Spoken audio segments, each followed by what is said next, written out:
Ya, ini acara hari ini luar biasa, di mana kawan-kawan 98 ini semua pelaku semua tuh tadi yang hadir, pelaku semua 98. Kita punya komitmen dalam menjaga demokrasi kita, apalagi kita lihat pemerintahan Pak Prabowo ini pemerintahan yang sangat bisa diandalkan dalam melawan korupsi. Kita tahu bahwa di pemerintahan Pak Jokowi kemarin kan ada problem satu terkait apa, tuntutan publik itu terkait kurangnya penanganan kasus korupsi. Karena ini pemerintahan berkelanjutan. Nah, saya lihat pemerintahan Pak Prabowo dalam melawan korupsi luar biasa. Kawan-kawan bisa lihat kan, banyak orang yang tidak bisa sentuh hukum di pemerintahan Pak Prabowo tersentuh. Artinya perang terhadap korupsi bukan dengan kata-kata tapi dengan tindakan.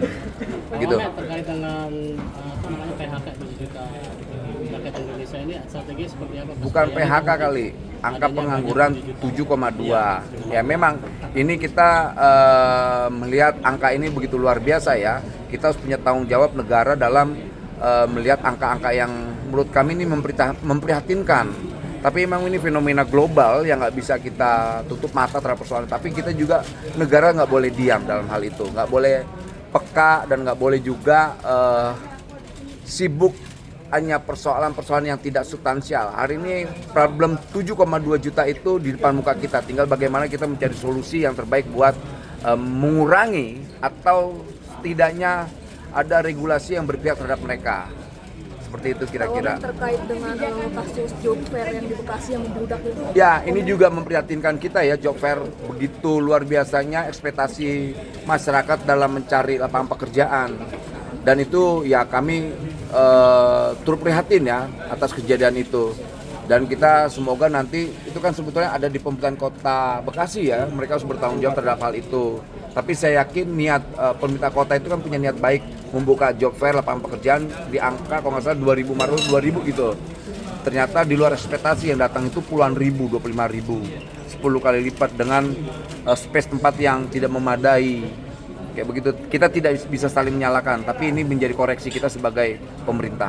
Pak, ada juga dugaan kalau salah satu HRD dari perusahaan yang mengikuti job fair itu bilang ini hanya formalitas karena perusahaan itu mengikuti aturan dari pemerintahan untuk menggelar job fair, itu gimana Pak? Nah, itu pernyataan yang nggak bertanggung jawab, formalitas. Saya minta HRD ini untuk segera dipecat itu.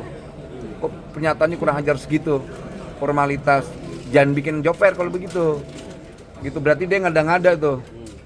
Gitu. Saya mau tahu nama perusahaannya HRD ini siapa? Belum diketahui Pak, itu salah satu HRD dari Katanya perusahaan. itu mendongkrak nama perusahaan itu Pak, biasanya apa? Berarti kurang ajar tuh. Berarti kurang ajar. Kenapa? Ada penelusuran nggak terkait hal itu nanti? Ya kalau seandainya butuh investigasi, kita investigasi. Makanya maksud saya, HRD-nya siapa? Jangan bikin hoax saya. Itu Gitu. netizen Pak yang pada komen katanya itu.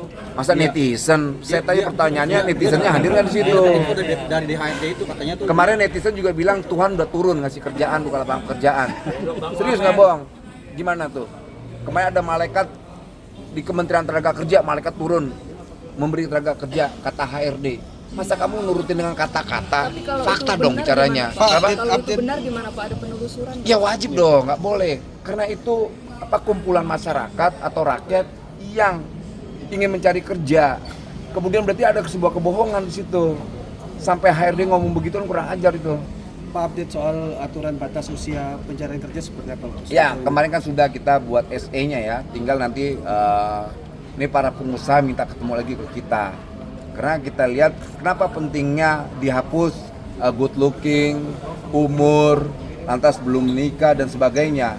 Karena bagaimana sebuah industri bicara tentang good looking. Emangnya ini industri pelacuran, prostitusi.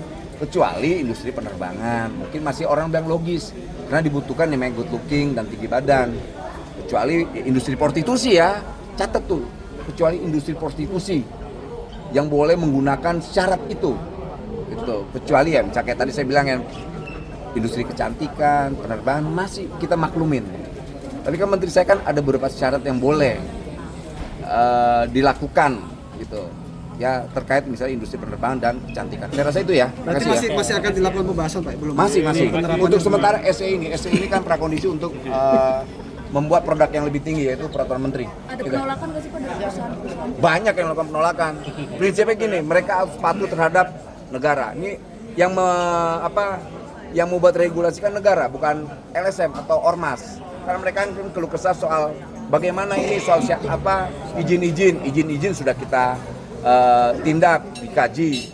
Kemarin Presiden dalam pernyataan peraturan-peraturan yang kiranya merugikan perusahaan atau pengusaha hapus.